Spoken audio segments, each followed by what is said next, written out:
Hello, everyone. We'd like to welcome you to the Environmental Justice webinar series. This is the third webinar that we've held as part of the EPA webinar series for tribes and indigenous peoples.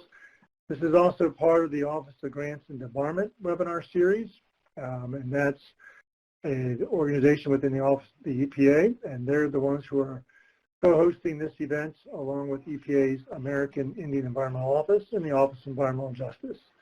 I now turn it over to Elizabeth January, who's with the Office of Grants and Department, to provide some additional welcoming statements as well as some instructions regarding the webinar. Elizabeth? Thank you. Welcome. As mentioned, my name is Elizabeth January. I'm a program analyst in the Office of Grants and Department at EPA, and I'll be facilitating today's webinar as well as presenting. Before we get started, I wanted to go over what to expect today. First, hopefully you're all hearing my voice. You can hear audio over your computer or you can call in to the phone line.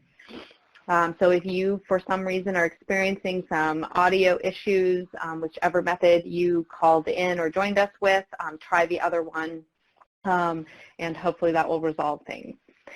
At any time during our presentations, we'd like to invite you to type questions into the Q&A pod. That's on the left hand, in the middle of your screen on the left hand side.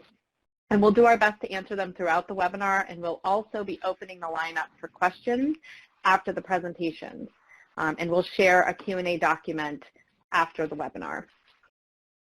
Please note that you can download the presentations that will be given today from the Files pod. It's located on the upper left corner of your screen.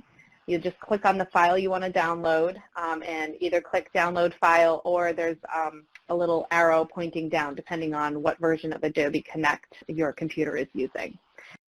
If the presentation is hard to see, you can enlarge it by clicking on the button in the upper right-hand corner of the Share pod. Depending on what version of Adobe you're using, it'll either look like a rectangle with little corners highlighted, or it'll look like a rectangle with 4 arrows pointing out. But that should enlarge the presentation so it's full screen. We will be recording this webinar, and the link will be made available to those who want it. Today, we're going to be giving 3 presentations. The first will be given by Bruce Binder, who's the Deputy Director of the Office of Grants and Department. He'll be going over the basics of the grants competition process at EPA. The second presentation will be given by Dan Kuzniers of the Penobscot Nation. He'll share some of the tribe's experience with an environmental justice grant. And finally, I will be giving a high-level overview of the grants process and managing a grant. So with that, I'm going to turn, actually, before I turn it over to Bruce Binder, I have a few other things I want to highlight before we get into the main part of the presentation. First, I want to make sure you're all aware we have a EPA grants listserv that's available. And it's been down for a couple of months, but we just got it fixed. So you can sign up by clicking on the link at the bottom of the screen. I highly recommend joining the listserv if you haven't already. This is how we send out timely notifications about new grants guidance or information that we posted on our website, new training and webinars that are made available to potential applicants and recipients, any changes in grants management requirements, any pertinent general grants information. Now, just to be clear, this isn't a listserv that deals with the specifics of your grant that you may have with EPA. It's just general information. Any information about your specific grant will be communicated with you through whatever means you're used to hearing from EPA. But the listserv is a great resource.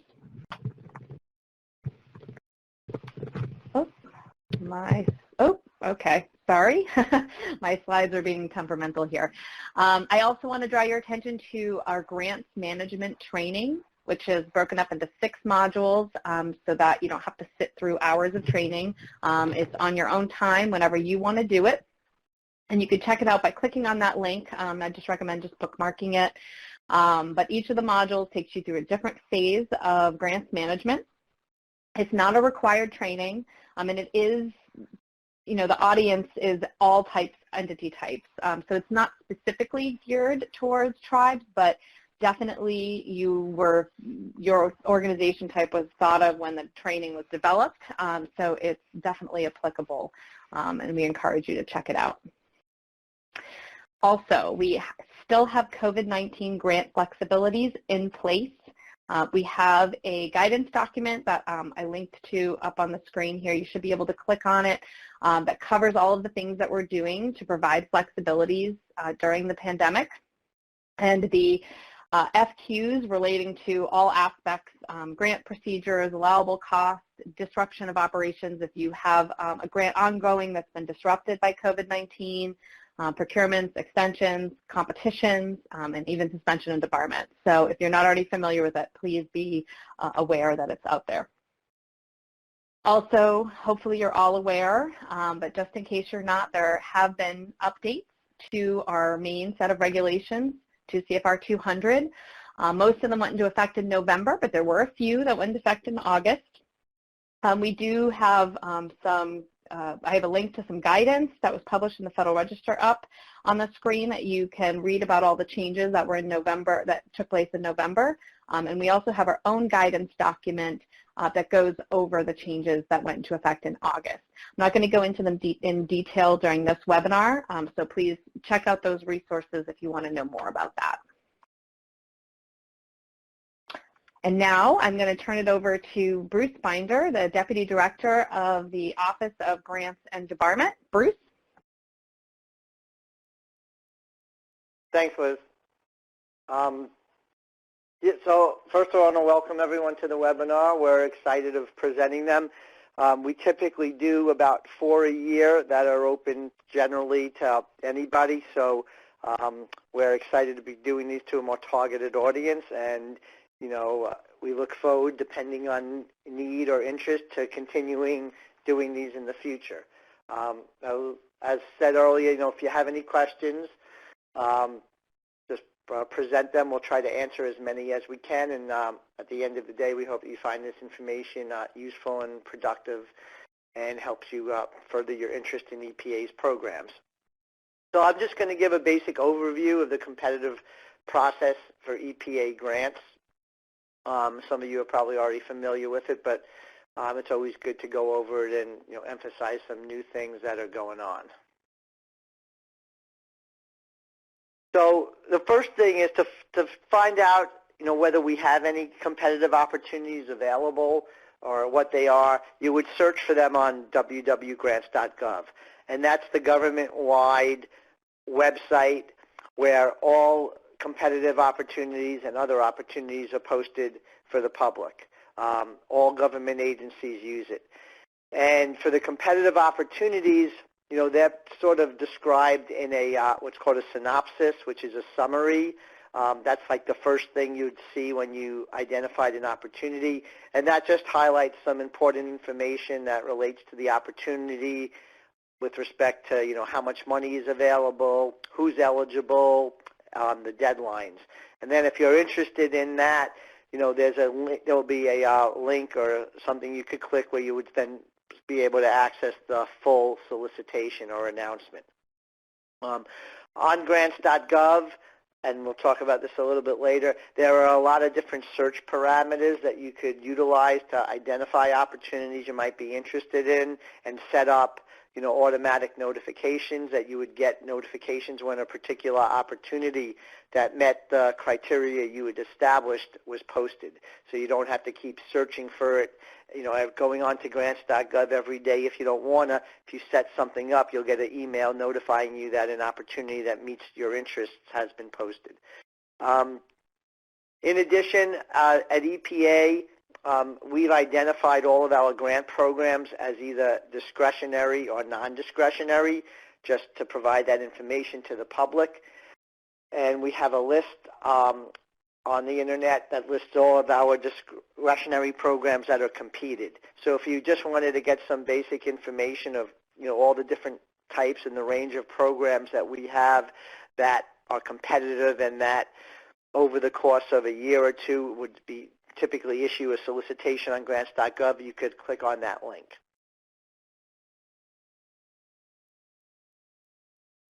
When you apply for a grant, a competitive grant, or even a non-competitive grant at EPA, typically you have to apply electronically online using the application package that's in grants.gov. And in order to do that, you have to register before that. You have to obtain a unique entity identifier, which right now is pretty much synonymous with a DUNS number.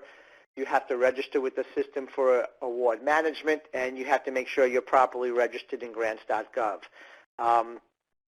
This is crucial, and this happens a lot with competitions. If an entity is not properly registered and then the deadline comes, you're not going to be able to apply. And if you're late, 99 times out of 100, we're not going to look at your application. And there are, people sometimes wait to the last minute, and then they realize there might be an issue with their DUNS number or their SAM registration or something with grants.gov that can't be fixed by the time of the deadline. So it's very important that if you're interested in applying for opportunities in grants.gov, that you make sure that you've properly registered and done all the prerequisites so that when it comes time to apply, you don't face an issue that can't be resolved by the deadline. Workspace is just a feature on grants.gov where you could reuse your forms and prepare your forms. It's a feature to make things easier and more seamless in applying through grants.gov. And then again, grants.gov has a lot of information on the instructions and requirements to use the system. They have a lot of resource tools. There's a help desk that's open, I think almost 24/7 if you have questions about the system or technical issues. It's a very user-friendly system with a lot of valuable information on the website. And if you're not familiar with using grants.gov or the website, we would certainly recommend that you look at it, play around with it, and become familiar with it. And if you have any questions, call grants.gov and they'll help you address them. And this is the typical page on grants.gov. If you were clicking the search grants icon from the main page, it would bring you to this page.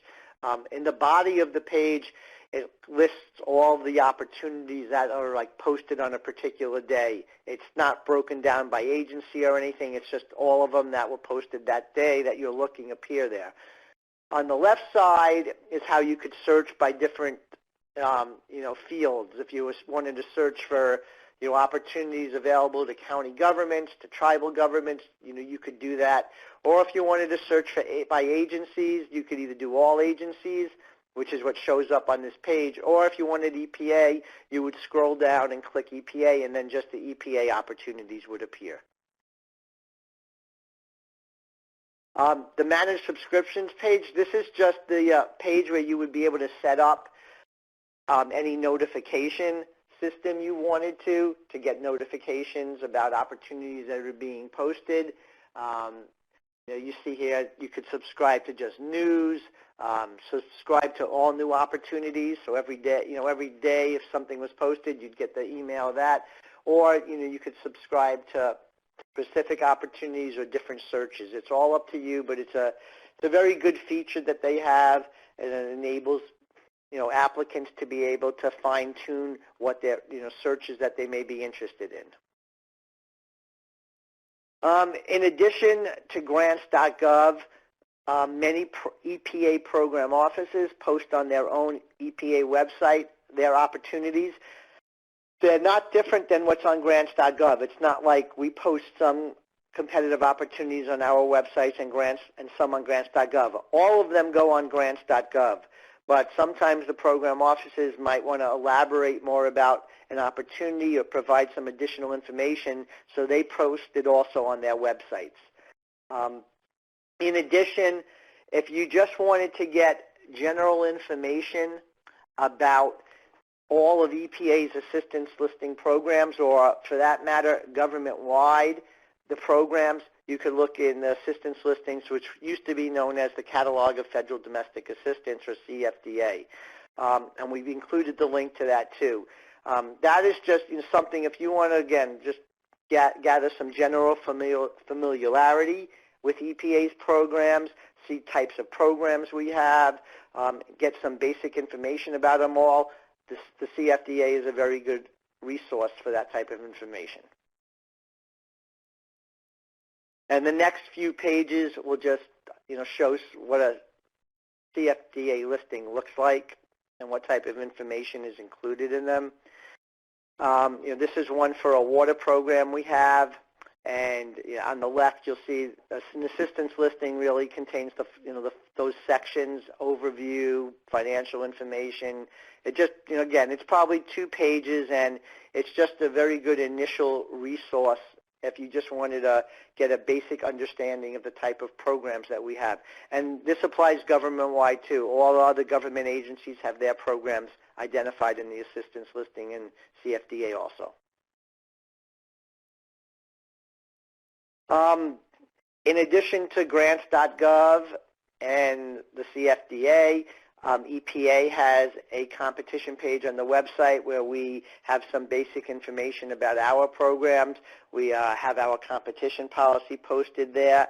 We have some other information to try to help applicants navigate the competitive process.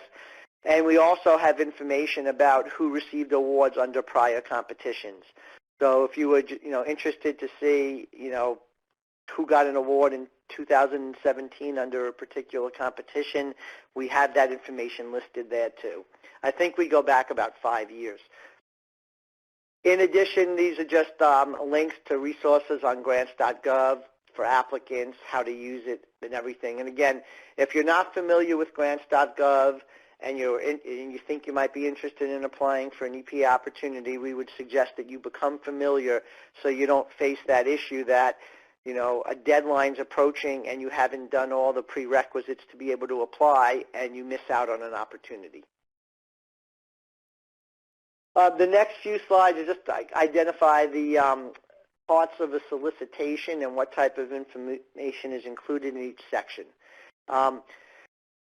Each solicitation or announcement or funding opportunity announcement, whatever term is used, they're all used interchangeably, has unique instructions and requirements. So just because you've read one or applied to one, it doesn't mean the same thing is going to be included in another one. You have to read each one for who's eligible to apply under them, the submission deadlines, the content of the application you submit, the evaluation criteria, and everything.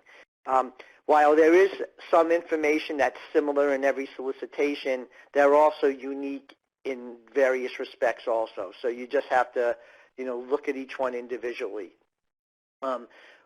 Who could apply under each one in particular may vary. While under most of EPA's competitions, states, local governments, tribal governments, nonprofit organizations, and educational institutions can apply, we do have a lot of competitions where it's a more limited universe. There are a few where only tribes can apply and tribal organizations. There may be some where only nonprofits can apply. So you just have to be careful because the last thing that we want to happen is that an entity spends time and resources preparing an application and they submit it, and no matter how good it is, it can't get an award because they weren't eligible to apply to begin with. So it's, you just need to make sure you're eligible to apply for an opportunity before you invest the time in preparing the application for it. EPA's competition policy is just, really the guide that we use internally to conduct competitions. You could look at it if you wanted to just basically see, all the rules governing competitions at EPA. At EPA, we have 3 basic types of competitions that we conduct. The predominant one is a request for applications, which is a process by where we ask applicants to submit all of the grant forms, like the SF-424 and the lobbying form, and also a narrative proposal addressing the requirements in the solicitation. This has been the standard form since about October 2018. The other less common types are a request for proposal, where we ask for just like one of the grant forms, the SF-424, and we get an application, a narrative proposal. A request for initial proposal is what we use when we expect a large amount of applications to come in. And under that type of approach, we get a very brief initial proposal that will be looked at, and then those applicants that rank highest based on that review will be asked to submit a more detailed proposal. It's like a two-phase approach. So if we expected to get 500 or 600 proposals, rather than get these detailed long proposals that will take a very long time to review, we'll get a brief proposal and then basically use that to screen out the top ones and then get more detailed proposals from a more limited universe. All of our solicitations are prepared in accordance with a format prescribed by the Office of Management and Budget that is set forth in Title II of the Code of Federal Regulations. All government agencies are supposed to follow this format so that if you looked at a solicitation from different agencies, they would all be at least structured and organized the same, which would make it easier for applicants to understand. I can't vouch for the fact that all government agencies follow this format to a T, but I can say at EPA we do. So if you look at EPA solicitations, regardless of what program office has issued it, they will all be structured similarly and have the same type of information under each section. The actual information will vary announcement to announcement, but the format will be the same, and the same scope and type of information is going to be under each of these sections, so that at least applicants for EPA, when they look at our announcements, they'll at least look the same, and it will be hopefully easier to understand announcement to announcement. Section 1 of the announcement just really describes the technical projects that we are looking at and the programmatic type of information we want people to address in their proposals. Section 1 would be, reading Section 1 would probably in most cases inform you of whether there is an opportunity you were interested in applying for or had the capabilities to perform the projects for. That would determine really whether you were interested in applying, if it's something that you are interested in or you think you could successfully perform. Section 2, we just describe some financial information about how many awards we expect to make, the expected total funding amount, whether we expect to award a grant or a cooperative agreement. And the difference there is that in a cooperative agreement, EPA would be more substantially involved in project performance than a grant. And that's all identified in Section 2. Section 3, we'll identify who is eligible to apply. Typically, in the assistance listings or CFDA, there's a section that says who's eligible for grants under each program. In most cases, the same exact entities identified there are who's eligible under an announcement that pertains to that assistance listing. So if the CFDA said this program is open to states and tribes, then a solicitation is issued under that program would typically say the same thing. In some cases, as I mentioned earlier, eligibility may be more limited to a smaller universe. And that's why, again, it's very important to pay attention to who's listed as eligible in the solicitation to make sure that if you submitted a proposal and it scored high enough, you would be able to get the award. Section 3 also identifies if there's any cost share or matching requirements. And what that is, in a general sense, is if there is a cost share requirement, let's say it's 10%, that basically means that if you would get $100 in funding from EPA, you would have to come up with $10 of your own to contribute to the project. And that would be identified also in the solicitation. Threshold eligibility criteria are just pass, fail, or go, no-go criteria that every application has to pass in order to be evaluated and scored for merit. Typically, there are things like, your proposal has to be submitted on time and can't be late. And sometimes there'll be financial limitations that projects have to be, can't exceed a certain amount of money, or in some cases, you can't even, you have to request a minimum amount. And if you didn't do that, we wouldn't look at your proposal. Also, sometimes there are geographical restrictions. In some cases, we ask for projects to be performed in certain areas or regions or states. And if you submitted a project outside of those areas, we wouldn't look at it either. So again, you have to pay very close attention to the eligibility criteria and make sure you meet them so you get evaluated. Section 4 of the solicitation describes what we want in your application, and what we want in your proposal. You have to make sure you address the evaluation criteria so we can score you. We'll set forth the instructions for how you apply electronically through grants.gov. We'll identify the submission dates and times, and as I mentioned earlier, you need to pay close attention to that because absent really extenuating circumstances, if you submit something late, we're not going to review it.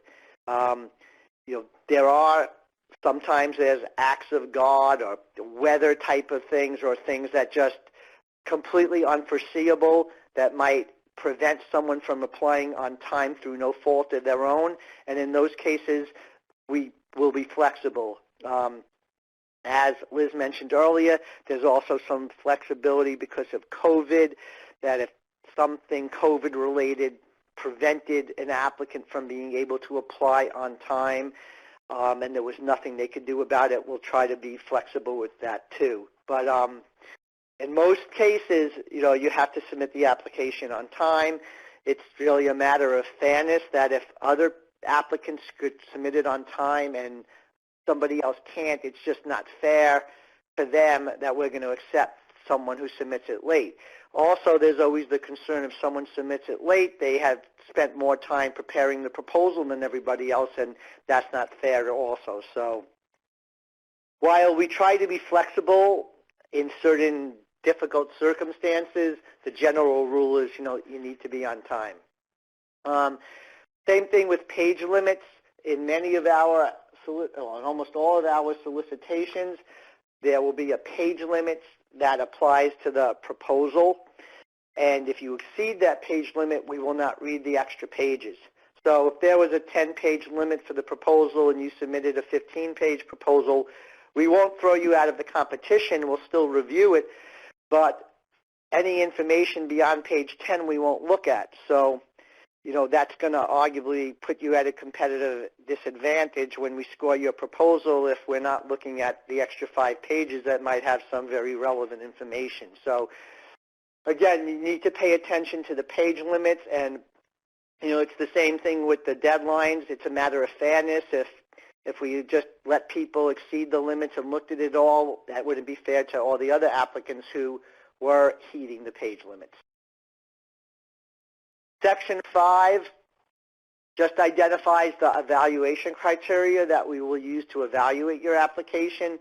Again, they vary competition to competition, but generally speaking, most competitions include the same type of evaluation factors or the same general categories, and we have listed them here. Programmatic capability is essentially that we look at whether you have the staff and resources and infrastructure to successfully perform the project you're proposing. Past performance is, we'll look at information of how well you performed and managed prior grants.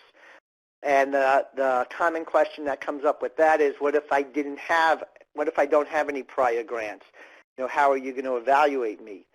In those cases, what we've done and what we've determined is just the fairest and most equitable approach is we'll give you half of the points for that criteria. So if past performance was worth 10 points and you were an applicant that never had a federal grant before, EPA grant, you'll get 5 points for that criteria. And the rationale behind that is past performance is sort of a criteria that relates to the risk that an applicant would have in performing a grant, and whether they'd be risky because they haven't performed well on prior grants or they have done great on prior grants, so we have less concern. for a new applicant, since we don't have that information, it's hard to know whether, we have a lot of confidence that they will perform good on the grant that we're competing, or that they won't. So the best we could do is just come up with a middle score, and that's what we do. It's not perfect, but it's the fairest thing we could do right now. Environmental results, we will just look at your plan for how the project you're proposing will help achieve the environmental results that we list in the solicitation. All solicitations will identify what we hope for or what we expect to be the benefits to the environment from the project that you're proposing for.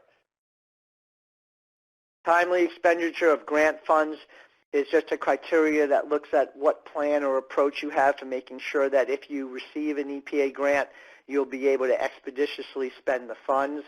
The reason why that's important is that we've had cases in the past where we will give grants to applicants and they won't do anything for a year and the money just sitting there. So, we want to make sure that if we give you a grant that you promptly, begin the project that you're, asking the money for. Technical approach is really simply just that. It's how you, technically propose to perform the project that you're competing for. And budget and leveraging is just, budget is just whether your budget is reasonable compared to the project that you're submitting. Leveraging is a concept that's used in some competitions where we look at whether an applicant has other resources or maybe other grants that if you combined it with the EPA grant, it would lead to a more beneficial project.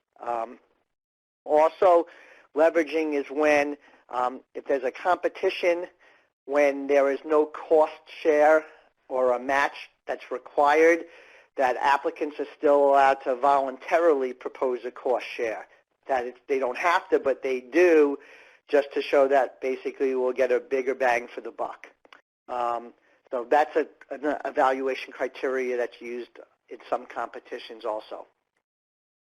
Other factors is just a non-point scored factor that's used in almost all of our competitions that provides us with the ability in some limited cases to maybe select a slightly lower scored project over a higher one.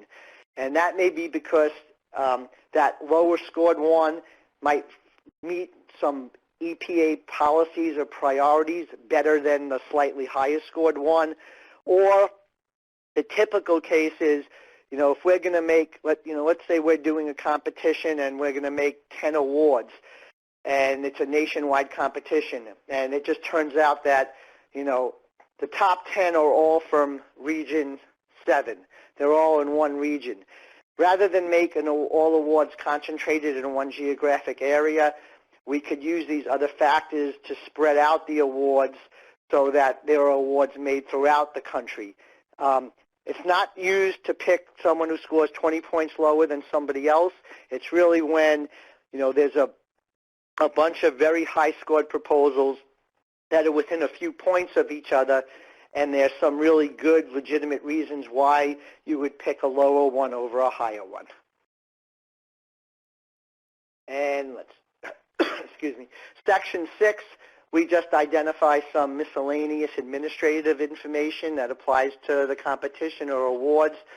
The two more important provisions under Section 6 are the debriefings and the dispute process. What a debriefing is that if you are rejected from the competition because you are determined not to be eligible, or if you're eligible but you don't score high enough for an award, you will get notified, typically by email. If you are unsatisfied with that explanation or you think we made a mistake, you could request a more fuller debriefing to get a more fuller explanation of why we deemed you ineligible or why we didn't score your proposal as high as you might think it should have been scored. If during that debriefing you present information that that makes us realize we made a mistake, then we'll rectify that. If we rejected you from the competition and we found out we made a mistake and you really are eligible, we'll put you back in. After the debriefing, if you're still not satisfied with our decision or you still think it's wrong, you have the ability to file a dispute with the EPA competition dispute official. For ones about whether you're eligible or not, those you could file. They'll go through the process. If the dispute official agrees with you, we'll reinsert you in the competition. If not, that's really the end of the process. And it's just that's just how we've done it, and we just disagree, but we think our decision is right. For scoring issues, if you're not happy with the explanation of why we scored your proposal the way we did, you could file a dispute. But if the dispute is merely you disagreeing with the score, it's going to just be rejected or dismissed. Scoring is subjective. To just say, oh, I should have got a 93, you gave me a 78, that's not going to go anywhere. But if you could show that we misevaluated you or that we failed to consider information that you submitted in your proposal, then that's something that we'd look at as part of scoring.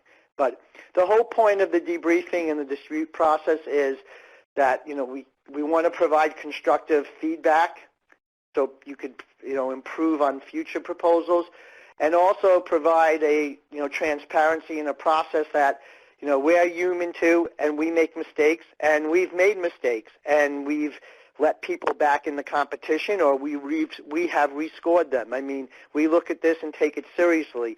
So if this is a process again to if you could identify that we did do something wrong, we will rectify it.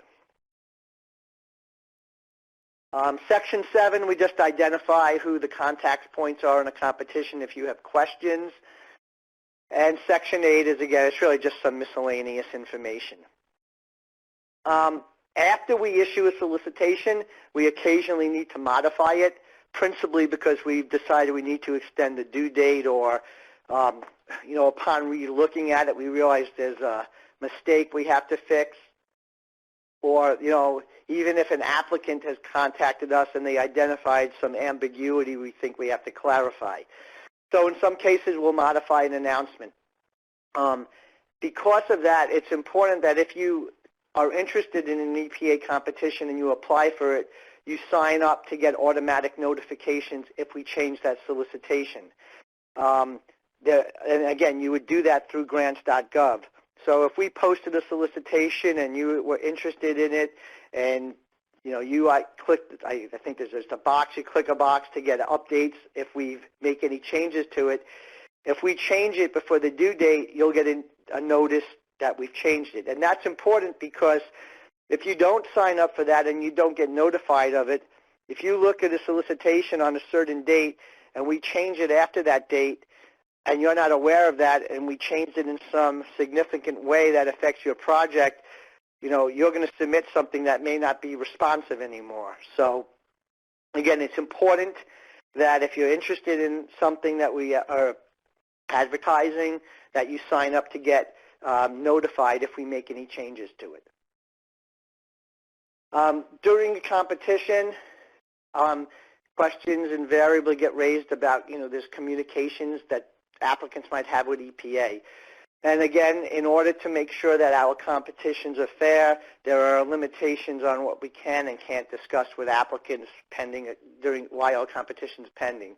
For most competitions that we have in Section 4 of the solicitation, there will be some information about how to, ask questions, or whether there'll be a frequently asked questions page and what the link is.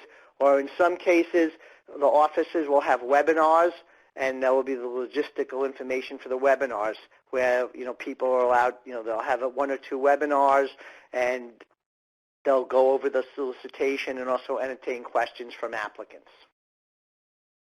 While a competition is ongoing, there are some things we will answer questions about. Like I said earlier, if you ask a question about whether you're eligible for the opportunity, we will answer that. Because again, the last thing we want you to do is spend a lot of time preparing something and then finding out you can't get the award no matter what anyway. So if you're uncertain about whether you're eligible for something, ask us.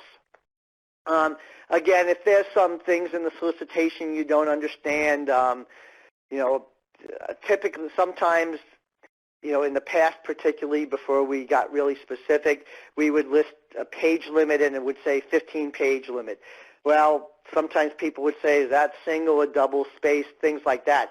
And while it might sound trivial, it's important because if people are understanding it differently, then the amount of information they're going to get in their proposal is going to be different. So, you know, if one person thinks, oh, it says double spaced, then their proposal is going to get less information than someone who thinks it's single spaced, and it could put that person at a competitive disadvantage. So, you know, I don't think any solicitations have that gap anymore, but those are the type of things, if you noticed and you wanted to get clarified, you know, we would try to answer that question.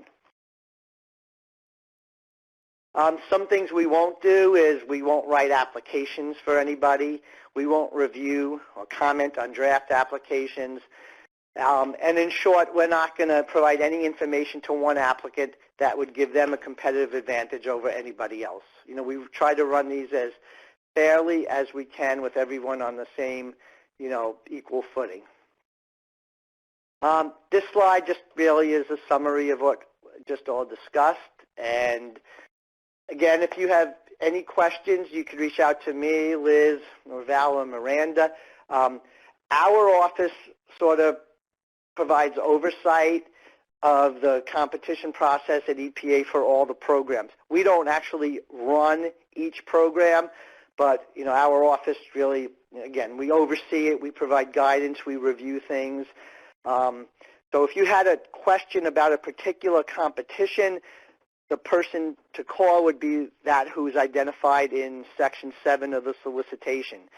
If you were not getting any help from them, or you were unsatisfied, or you had just general questions, you could reach out to any of us and we'll try to help you to the best of our ability. So with that, Liz, thanks a lot, and if anyone has any questions, just let me know. Thanks, Bruce. We did have a question in the Q&A pod, but I think we took care of answering it in the pod. If we get any other questions, you know, please don't hesitate to put them in, even if we're still in the middle of presenting. It doesn't interrupt the flow of the presentation, and we may be able to answer them before we get to the Q&A period. Clive, do you want to switch to the next layout, please? And while we're taking care of that, I want to let everyone know that we're now fortunate to have with us Dan Kuznieres of the Penobscot Nation. He'll be discussing the experiences of the tribe with an EPA Environmental Justice Small Grant that they used to address a priority environmental and public health concern. He'll also share some of the insights he gained from applying for and managing this grant. Dan? Thank you, Liz. So just to familiarize you, provide you a little bit of background to start, the Penobscot Nation is located in Maine. The tribe has a very unique reservation which consists of the Penobscot River and the islands upstream of the town of Old Town. And as you can see here on the slide, the tribal lands are comprised of reservation, about 96,000 acres of trust lands, about 26,000 acres of fee lands. These lands are scattered throughout Maine. These lands and waters are relied upon by tribal members for sustenance fishing, hunting, gathering foods and materials, and are really critical to the health and well-being and the culture of the tribe. So the project to be presenting on today focuses on the tribal trust lands.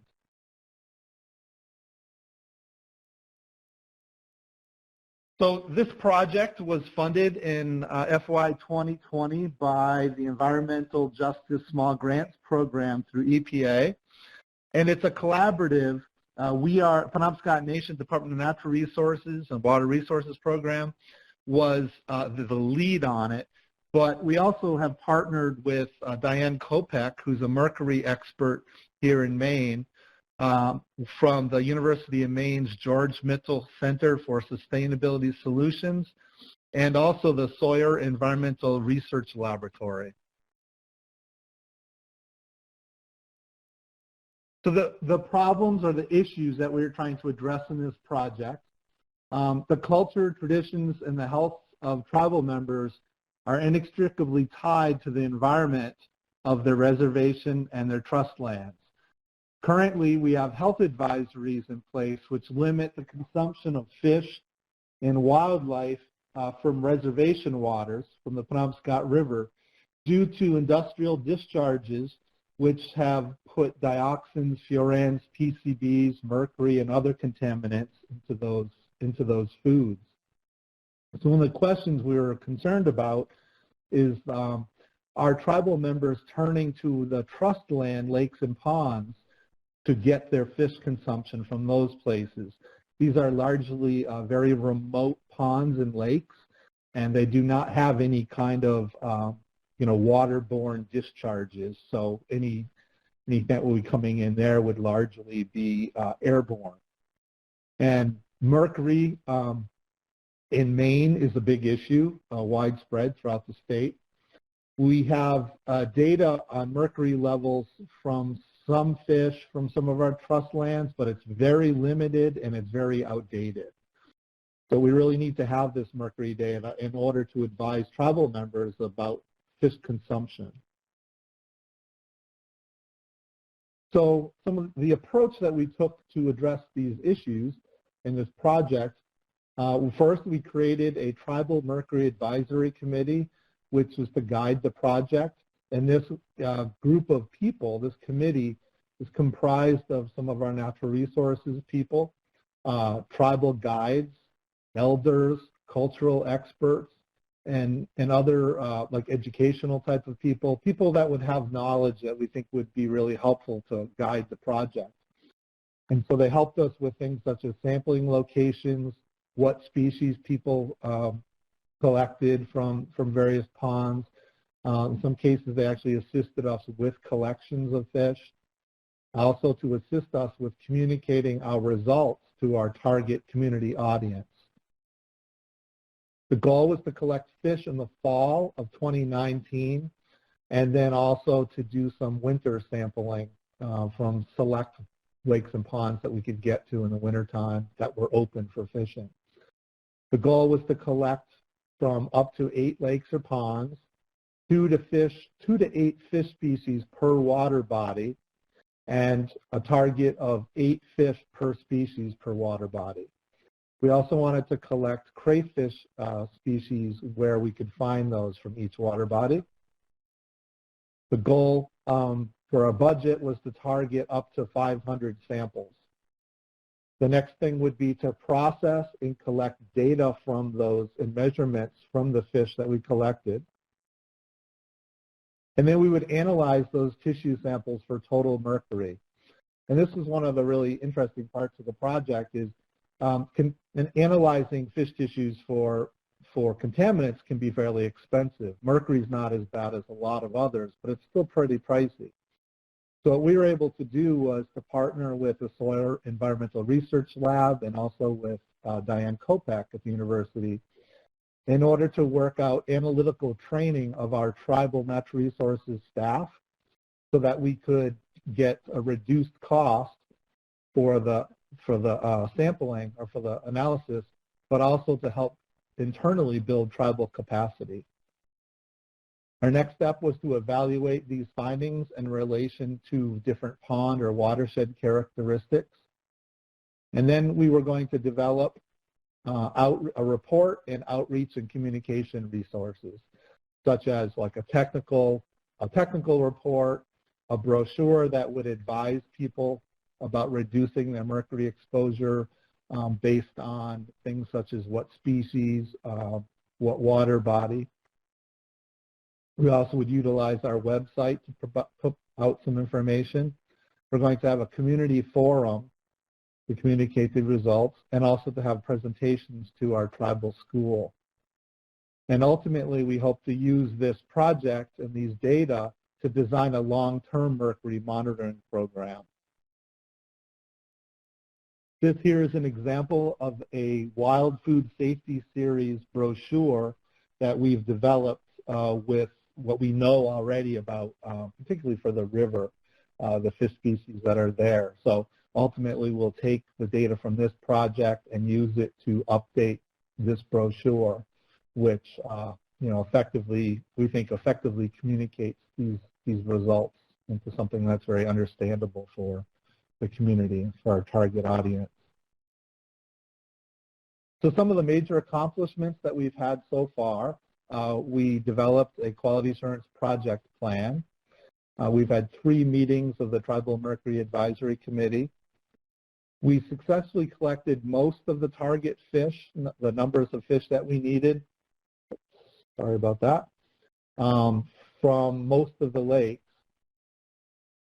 We had some assistance from tribal members for collections at some of the difficult locations. We've collected about approximately 300 fish and crayfish so far. We can update this because I've been busy processing fish lately. We've also processed about almost all of those fish and crayfish.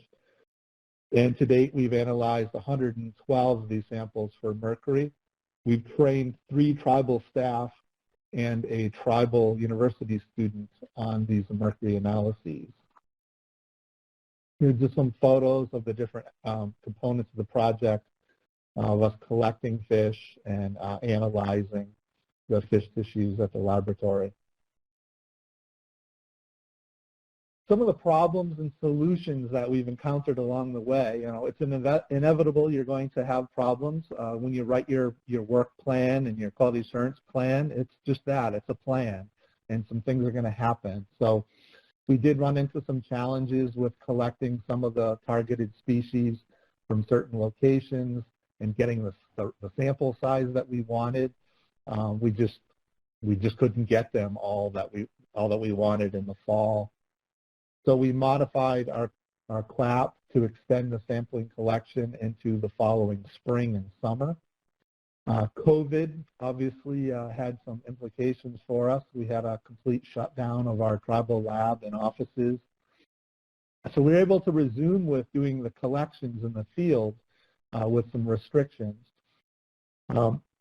We weren't at it because we couldn't run our laboratory to process the fish. I had to set up a lab here at home in order to do the filleting and measuring and things like that from the samples.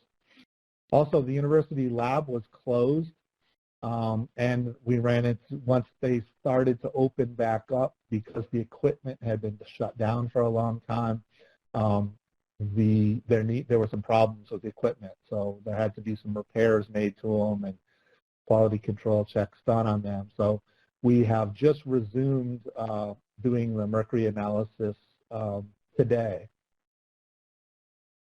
So, you're going to have, like I said, you're going to have these different kinds of things that pop up that are going to delay you, put you behind.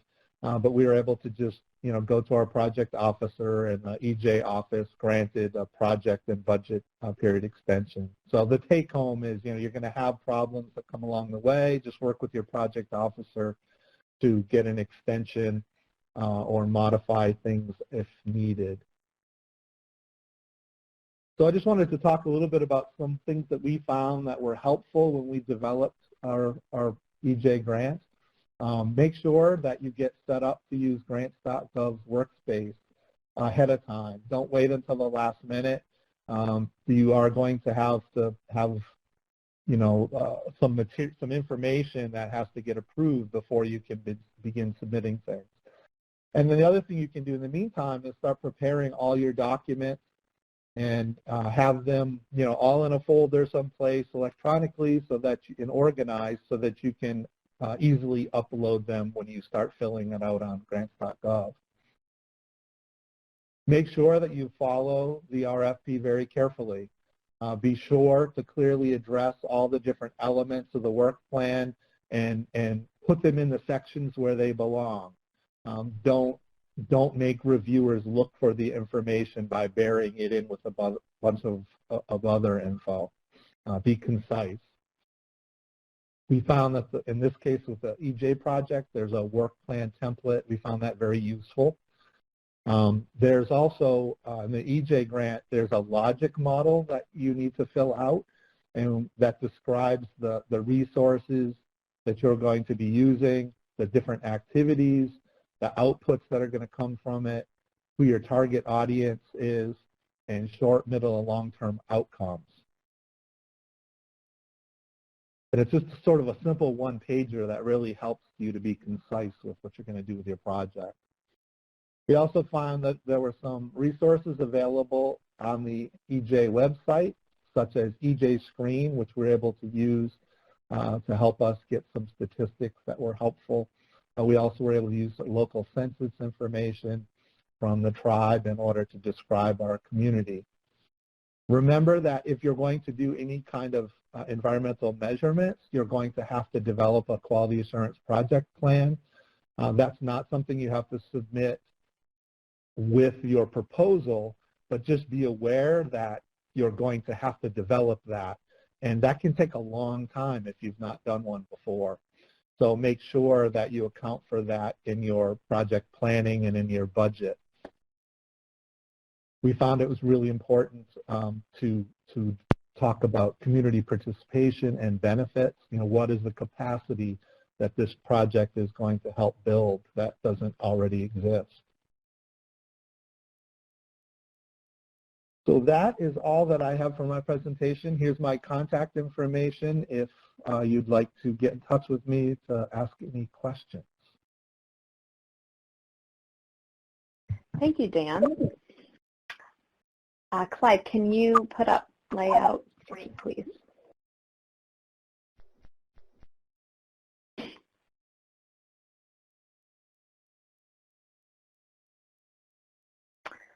So and let's continue on since I don't see any questions for Dan. Yeah, that's what I was thinking as well. Of course, if you, oh, we actually just got one.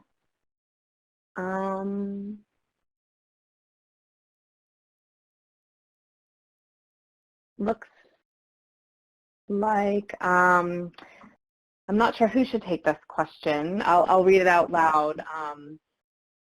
It's a two-part question. Are there many grants that are just for tribes with only fee land, as in waiting to get into land trust? And the second part of the question is, how do grants account for non-gaming tribes and or newly recognized tribes when evaluating grants, given the significant deficiency of resources? So let me answer some of that, Elizabeth, and then maybe you could add on from the grants office. Okay. So the Office of Environmental Justice does have a few grant programs, financial assistance programs, with the understanding that quite a few community-based grassroots organizations, state-recognized tribes, others that have not had as much experience are certainly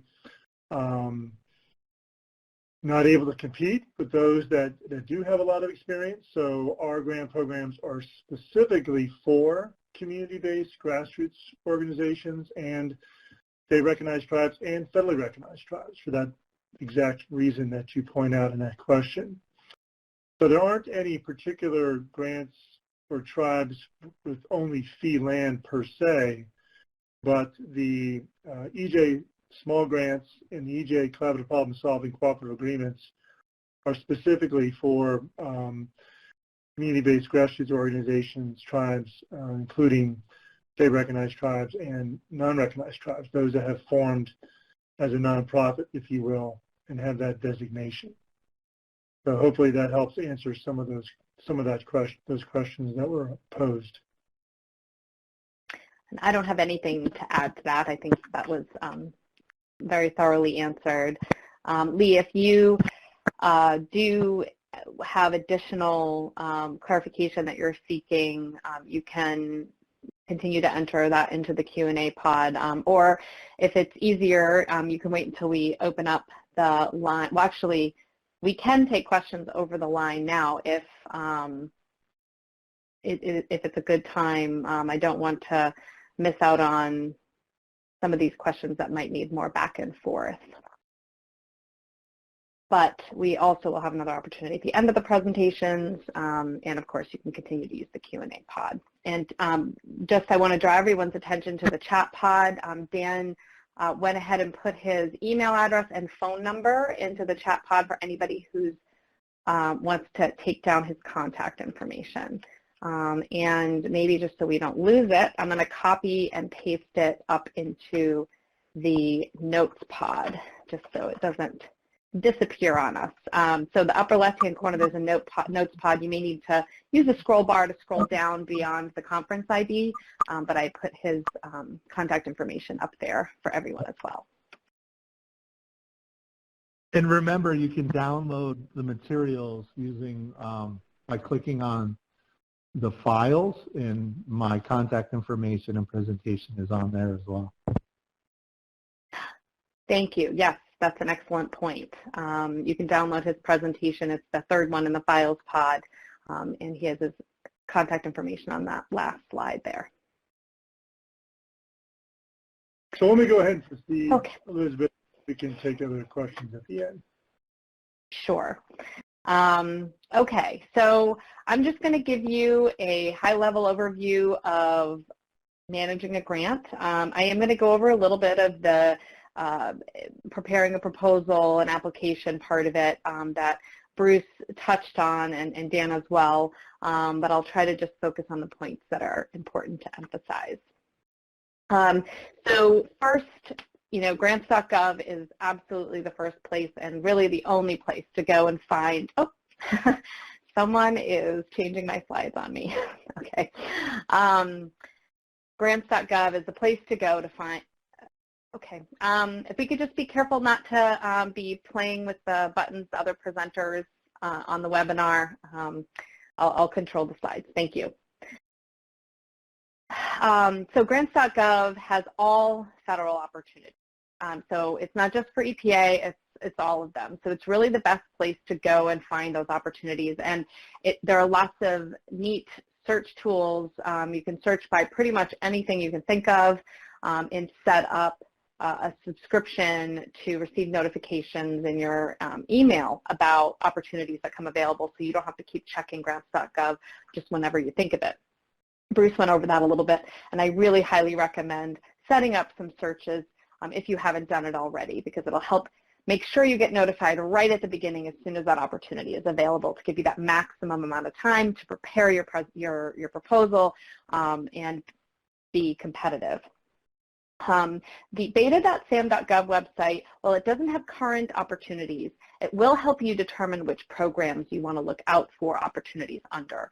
You'll be able to see what kinds of programs EPA and other federal agencies offer, and just identify, hey, this is a program that I think, you know, my organization would want to do work under. So you'd go over to grants.gov, maybe do a search on that CFDA number, set up a subscription for it to ping you whenever an opportunity comes up under there. So it can just really help you become aware of all of the opportunities that might benefit your organization. When you do decide that you want to apply, you should take your time. You should learn about the funding agency so you have an idea of really what that agency funds. Read that opportunity thoroughly. You know, it is long, a little bit dry. They're usually not under 25 pages, so I understand it's an undertaking. But we really highly recommend reading it all the way through at least once. And then, of course, you need to research and complete your application. Some of the things that I recommend thinking about as you go through this process is, you know, first see if you have enough time. If you didn't find out about the opportunity right at the beginning of the open period and there's only a couple weeks left, you know, really assess whether or not you can complete your application in that time, because it is a lot of work and it takes a lot of effort. So make sure you can do it properly in the way you'd want to. Does your organization have the capability to do the work under that opportunity? Are the budget and resource requirements appropriate? You know, they might be offering $100,000 to take care of whatever the work is that they're looking for being done, but for your organization, it might be more costly to do that. So it may not make sense to apply to that opportunity. And you should also consider whether the program is requiring a match or cost share, because, of course, if you do get selected for that opportunity, you will be expected to produce that match. If you were going to be working with any partners or stakeholders, make sure they're on board before you submit your application, because as I've already said, it's a lot of work to put these applications together. You don't want to go through all of that and then in the end have to decline the grant because your partners are not on board. When you're developing your project, these are just some things to help focus how you prepare your proposal. As Bruce already mentioned in his presentation, Section 1 and Section 4 of the request for applications will really lay out specifically what you need to include. This is just a general, generic overview of what kinds of things you should be thinking of. So, if you go to prepare a proposal, please go based on what's in the RFA versus what I'm about to talk about in this presentation. So you want to have a problem statement, and you want to clearly state what the problem is that you're solving. You need to state what your goals are, what activities you're going to complete to achieve those goals. You want to look at project design, methodologies. These are things that are going to be evaluated, your timeline, the deliverables that you're going to produce under that project, outputs, outcomes. If you're going to have key personnel or staff that need to be involved in the project, and definitely you need to think about budget. As I already mentioned, you need to be thinking about whether the funding that the program is offering is commensurate with what you would need to take on the project, and also how you're going to evaluate your progress during the project and whether or not the project was successful or the degree of success it had. That is something that will be evaluated.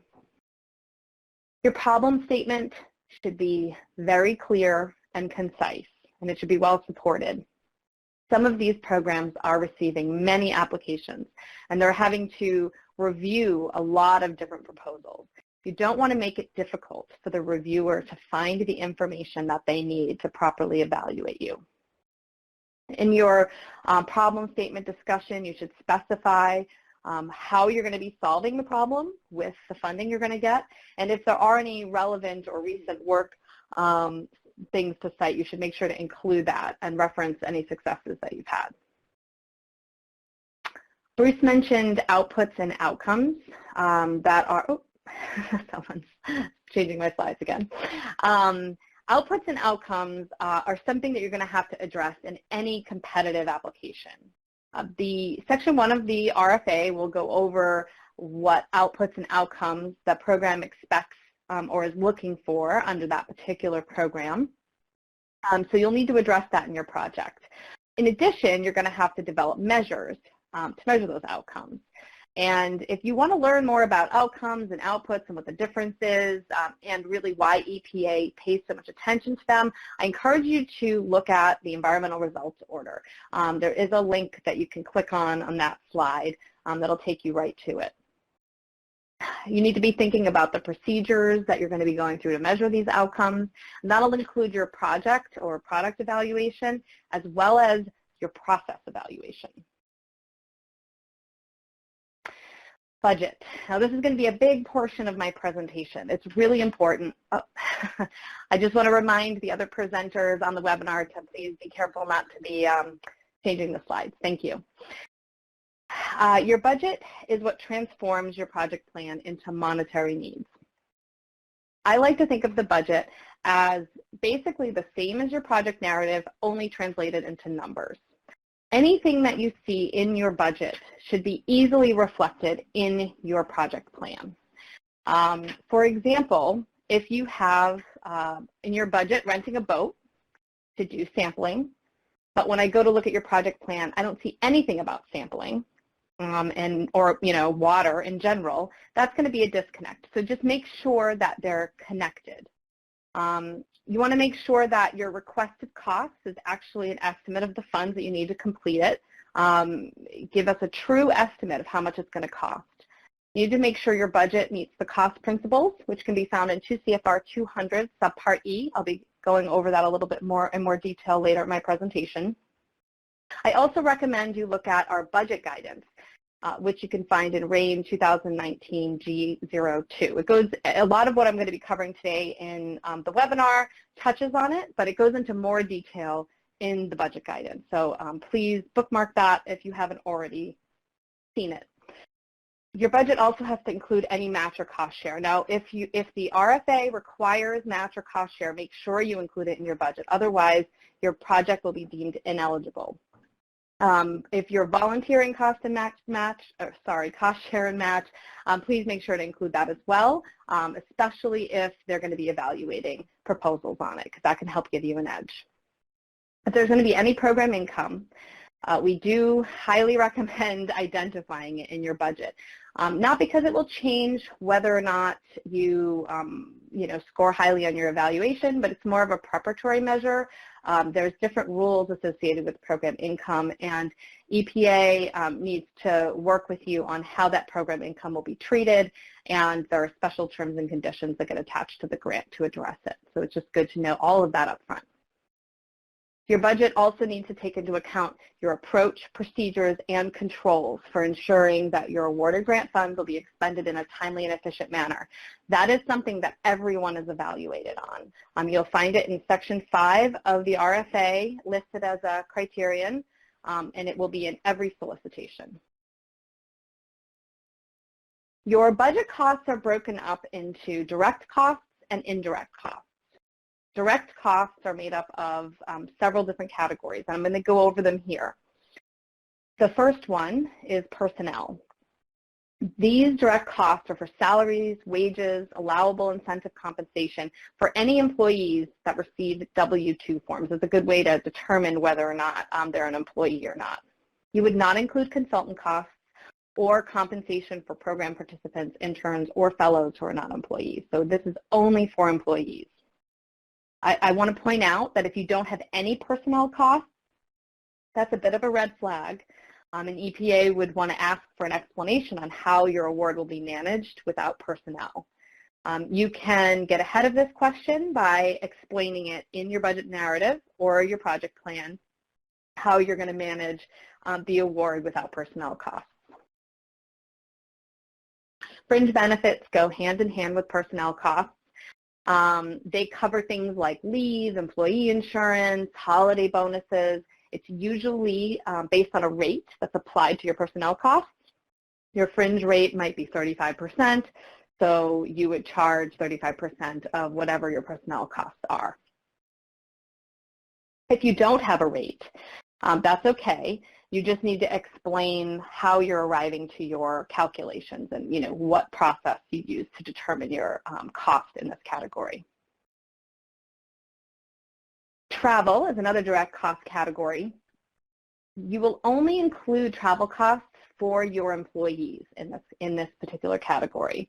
So you won't include trainees, interns, fellows, just your employees' travel. And for your employees that are going to be traveling, you can include transportation fare, lodging, per diem, rental vehicles, taxes like hotel taxes, internet access charges that you might incur as part of your hotel stay, and phone calls similarly, but only for your employees. Equipment is for tangible, equipment is for tangible, non-expendable personal property having a useful life, more than 1 year, and an acquisition cost of $5,000 or more. And this won't include equipment rentals. If you do buy a piece of equipment and it comes with services, as like a package deal, that could be included in this category as well. However, if you purchase those services separately from the equipment, say you buy a copier and then a couple months later you realize, oh, I really need a service equipment, service equipment contract, you would not include that in equipment if you're buying it at a separate time.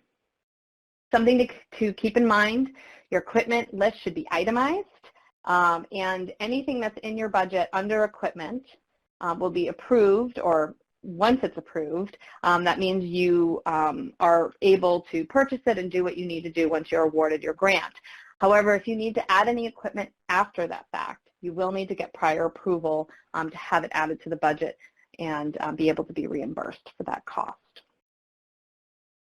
Supplies are tangible personal property other than equipment, which makes sense, with a per item acquisition cost of less than $5,000. So if you have laptops, cell phones, tablets, those kinds of things would fall under supplies. Anything that isn't equipment but also isn't in your indirect cost pool.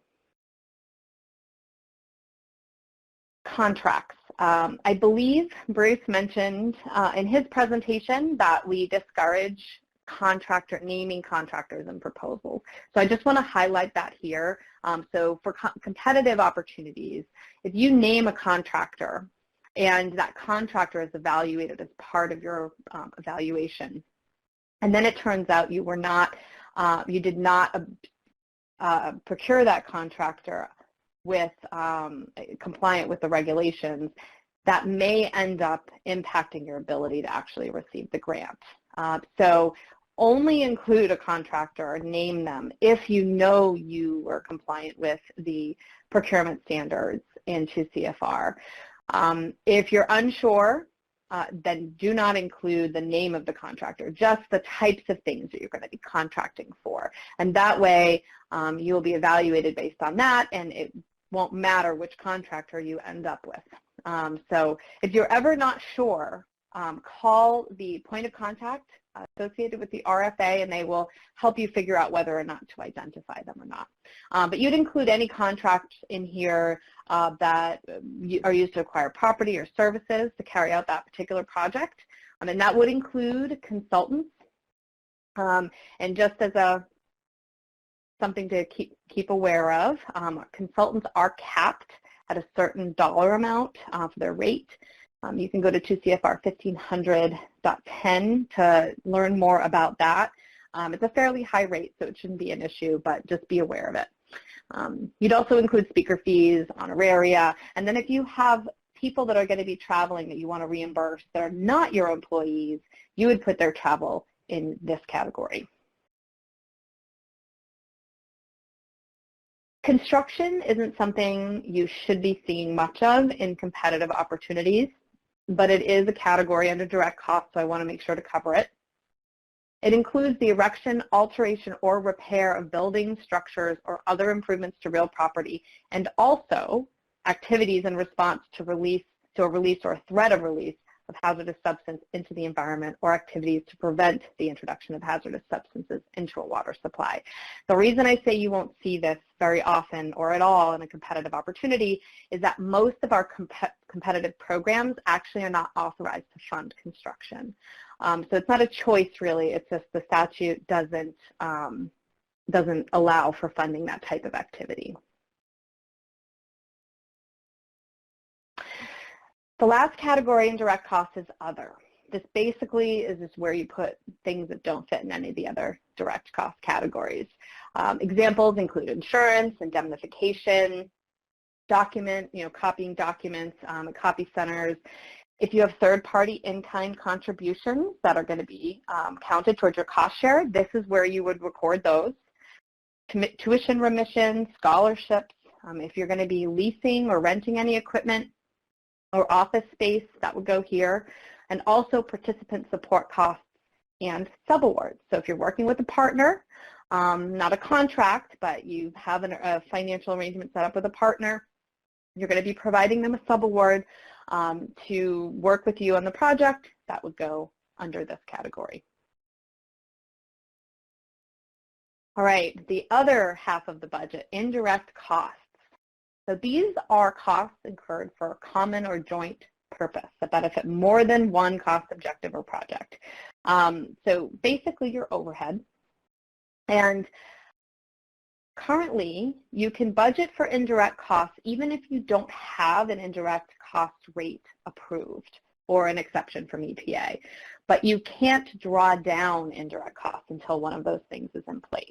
So when you're preparing a proposal for a competitive opportunity and you don't have an indirect cost rate, but you do want to charge indirect, include it in your budget. And just make sure you have plans to either get an indirect cost rate or apply for an exception from EPA. We have a policy guidance, Q&As, and a training on indirect. We recognize that indirect is really confusing. It's covered in 2 CFR 200-414 of the Code of Federal Regulations, but it's really complicated, and the way it's described in the regulations makes it seem even more complicated than it is. So I really encourage you to read our policy on it and our guidance and take advantage of our training to try to understand how we implement indirect costs at EPA. There are definitely flexibilities available, and they were created with the tribes in mind because of some of the challenges that your organizations experience with regards to indirect costs. So there's an exception option, several different types of exceptions actually, from using expired rates to having the option to use a 10% de minimis rate. So I highly recommend checking out this policy if you haven't already. And there's contact information in it if you do have questions about it. All right, so you've received an award from EPA or you've been selected for an award. If it's a competitive award, there really shouldn't be much that you're changing about your proposal. You might change some dates. There might be some, maybe the start of the project, maybe some deliverable dates, maybe the overall timeline, but there shouldn't be any substantive changes. For non-competitive awards, you might have a more extensive negotiation process, but you should not experience that at all for competitive awards.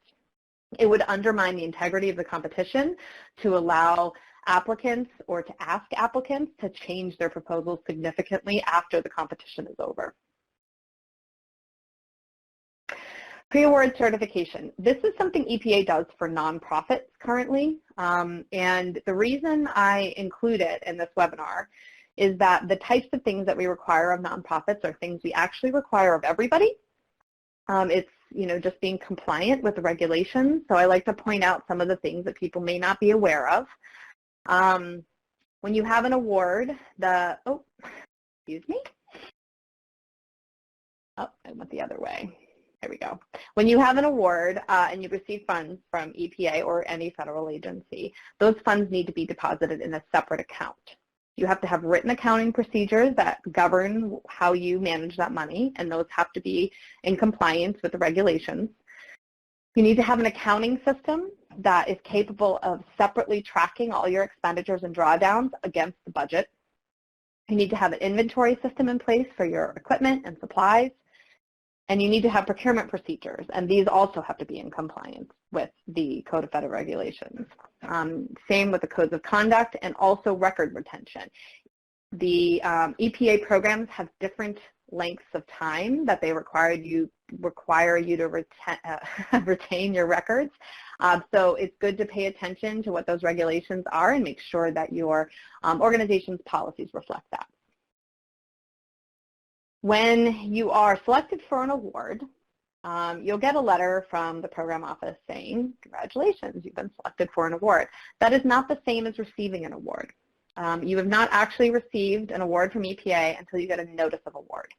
And this is prepared by your grants management or the grants management office, and they also sign it. And by signing it, they're certifying that the award complies with all legal, regulatory, and internal policy requirements, and that it's a sound business agreement into which EPA should enter. It also legally obligates the federal funds tied to that grant award. When you do get this grant award, please read it carefully. It has a lot of information in it that you need to check to make sure it's correct, and also just be aware of. You'll see a grant number, what we refer to as a grant number. Your organization name will be on there. The principal investigator, who's the person at your organization identified as the main point of contact for the grant. The project and budget period, start and end dates, the amount of federal funds that are authorized for obligation by the recipient, and also, very importantly, the amount of matching or cost sharing. You need to double check this number because if you accept the award, that match is what you will be legally obligated to provide. So please make sure that it's correct. You'll also find programmatic and financial reporting requirements, the names of your EPA project officer, grants management officer, and grant specialist. Please become familiar with their contact information. Any applicable terms and conditions of the award, either by reference or inclusion. And what I mean by that is if they're included, they'll be written out and you'll be able to read the requirements. But if they're included via reference, that means there'll just be a citation in there of a U.S. code or a statute or a regulation, but they won't spell out the actual text of the requirement. You'll have to go look it up. So if you see anything like that that you're not sure about, just reach out to the project officer or grant specialist that's listed on the notice of award. Once you've read through everything and noted anything that's wrong, hopefully there won't be anything wrong, but if there's anything that's wrong in there or that you have a question about, you want to make sure that you notify EPA within 21 days. And the reason for that is we don't require you to sign the award to accept it. All we do is require you to either draw down funds within 21 days or not do anything for 21 days and just let it pass. So please make sure you read the entire agreement as soon as you can. Don't draw down any funds until you do that, because if you do, we see that as a sign of acceptance. And even if you don't draw down funds, if you let the clock run out and it gets beyond 21 days, that's considered an acceptance. If you do see something wrong, you can file a notice of disagreement within 21 days after we mail it to you. And then we can negotiate whether that needs to be corrected or not. When you're managing your award, you're responsible for all of it. We are not going to be checking up on you, making sure you do all the things you're supposed to be doing. So please make sure you stay on top of it. You can use your own established controls and policies as long as they're consistent with award requirements. And you are responsible for completing all of your progress reports, financial reports, audits, and responding to correspondence. You're also responsible for identifying any potential problems or where you might need technical assistance. We really want to hear about these things early because we can help you. We're here to support you. We want you to succeed. It's for the benefit of both your organization and EPA and the environment for these projects to be successful. So please reach out if you need any help, and we will do what we can to help you. If you have any changes that need to be made during the course of your award, if they need to have prior approval, you need to let us know before you make the change. So, for example, if you need a piece of equipment that's not listed in your original grant agreement, you need to get prior approval for that. So don't go out and buy it and then ask for approval. Ask for approval first and then purchase your equipment. The OMB Uniform Grants Guidance is the regulations that basically govern all of our grants administration. It used to be 40 CFR. CFR stands for Code of Federal Regulations, 30 and 31. Those no longer exist. So, and the OMB circulars also were all replaced by this Uniform Grants Guidance. Most of it is at 2 CFR 200, and then there are some EPA-specific regulations that are located at 2 CFR 1500, which is available at ecfr.gov. We are almost out of time, but if people are willing to stay on after, I'm happy to take you guys through the ECFR if you want to learn how to navigate it if you're not familiar with it. But we are almost out of time, so I recognize not everybody's going to be able to stay on for that. I mentioned the cost principles. Prior to December 26, 2014, we had several different cost principles that covered different types of organizations. So most of you are probably following A87. But those have been replaced by 2 CFR 200 Subpart E and apply to any funding awarded on or after December 26, 2014. There are still some grants out there that are following the old cost principles, but most of them are following the current cost principles. And if you do have a grant that's straddling that time period, you should be able to determine what cost principles to follow under the terms and conditions of that award. I'm going to go over just a few things that I want you guys to be aware of. Oh, apologize. I don't know why that keeps happening. A few years ago, EPA put in place these recipient applicant information notices, known as RAINs. They're a way to formalize some of the guidance and information that we share with our potential applicants and recipients. Usually they include new guidance, or if there's new resources like training, important changes that you need to be aware of. Maybe EPA didn't put those changes in place, but we know you need to be aware of them because they affect your grant, or they might affect your grant. And we have all of these on our policy resource page. This is what that looks like. And it's an interactive table that you can search by keyword. You see in the upper right-hand corner of the page. You can type in a keyword there, and it'll just come up with any guidance that relates to that keyword. It's really handy.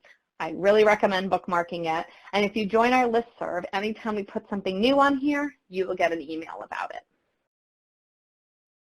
I already mentioned the grants management training. Just wanted to plug it one more time. This is a great training to take.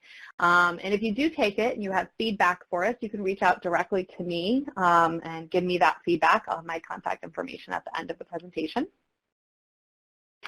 And again, the listserv, which we just got up and running again. So please sign up for our listserv. If you aren't sure whether you've signed up or not, please just sign up again. We won't send you 2 emails. We make sure to purge any duplicate email addresses in our listserv. So please check it out and subscribe. Here's a list of resources. I went over some of them today. Sorry about that. I have the listserv link at the bottom, and then also we have the ECFR link. I'm really sorry, I don't know why this keeps happening. Recipient training opportunities, I'd like to point you to the grants policy resources, and then there's also EPA grants programs. It's not an exhaustive list, but it does have links to some of our programs. Here's my contact information. That's my phone number. I'm going to throw my email address up in the, I don't want to cover up Dan's information here. I'll put my email address at the end of the notes pod, so you guys have that as well. And now I will see if there are any questions. It doesn't look like there are any new questions, which is fine. Looks like we still have a good amount of people, so I'm waiting for questions to come in on the Q&A pod. Does the operator want to open up the line for anybody who wants to ask questions over the phone? Is anyone indicating they want to do that? Yes, and ladies and gentlemen, if you wish to ask questions over the phone, please press *1 on your telephone keypad. Thank you.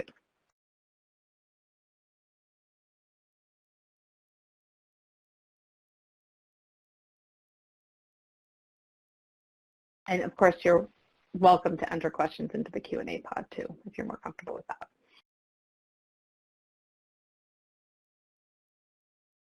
Again, if you would like to ask questions over the phone, please press * and the number 1.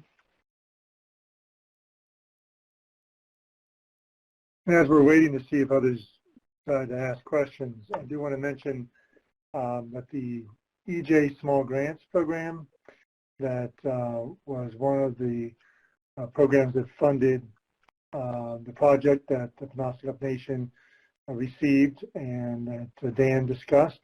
Those grants will be made available around the end of this month. So there'll be a request for applications that will go out. We are expecting to actually have more grants awarded under that program, as well as funding that is larger than the past awards. And we also are going to be issuing the EJ Collaborative Problem Solving Cooperative Agreements Program. This will be the first time that we've actually offered both of them in 1 year. So please look forward to hearing about those. We'll be announcing them through our EJ listserv. And for those that registered for today's webinar, we'll also be emailing you that information when it becomes available. Thank you. Dan.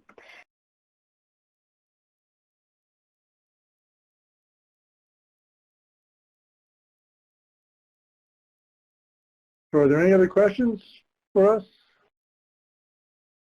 We don't have anyone questions over the phone. Please continue. Okay, so I did want to mention one other thing, and then Elizabeth, you may have some closing statements as well. This webinar, as you may have mentioned, that you heard me mention at the very beginning, is part of a series of webinars.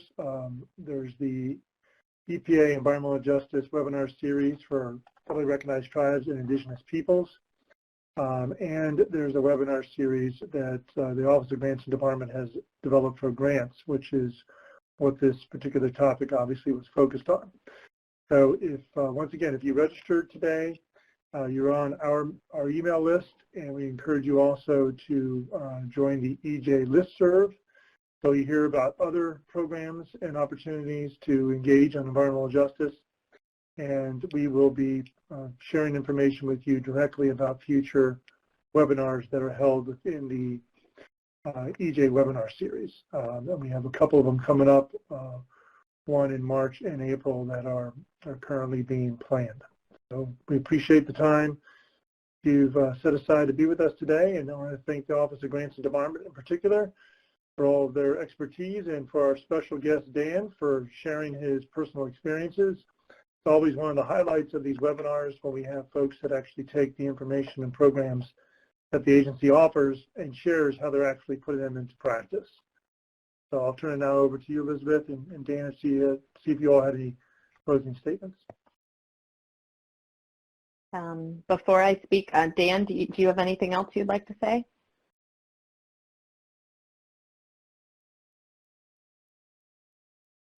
Okay. I think Dan covered it all. As he already mentioned, the Office of Grants and Department has a webinar series that we do. It's roughly every 3 months, so we expect our next one to be sometime towards the end of April, beginning of May. And we announce those on our listserv, so if you want to sign up for that, you'll get notified when we set a new date for that webinar. And it will have largely the same content that you saw today from Bruce Binder and myself, but we do update it with new information, and we're expecting the next webinar to announce a new budget training that we've been developing for recipients and applicants over the past year. So we will have some new content, definitely, but that training will also be announced over the listserv. So again, definitely sign up for that, because any new information about grants administration and resources gets announced over there. And thank you all for attending and for your attention, especially considering we went over on time. Please feel free to reach out to me directly with any grants questions. My email address is up in the notes box, january.elizabeth@epa.gov, and my phone number is up on the screen now. So please don't hesitate to reach out. If it's about the material you saw in today's webinar, please just use webinar in the subject, because that helps me know to respond quickly to that email.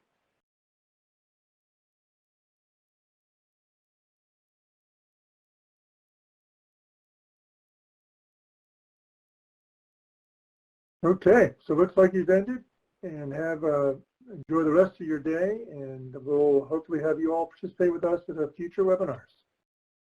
Take care now. Bye.